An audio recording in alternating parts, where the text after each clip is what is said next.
Inimbitahan naman ni dating Vice President at ngayon ay Naga City Mayor Leni Robredo ang publiko na dumalo at makiisa sa People Power 40 Kick-Off Concert sa Sabado, February 21, nagaganapin sa Quezon Memorial Circle.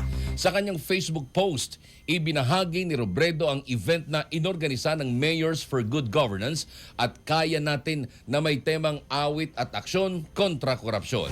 Magsisimula ang pre-show alas 4 ng hapon at ang main concert alas 6 ng gabi. Tampok sa lineup ang mga artista at musikero kabilang sina Ogie Alcacid, Jano Gibbs, River Maya, Ai Sigera, Ebe Dancel at iba pa.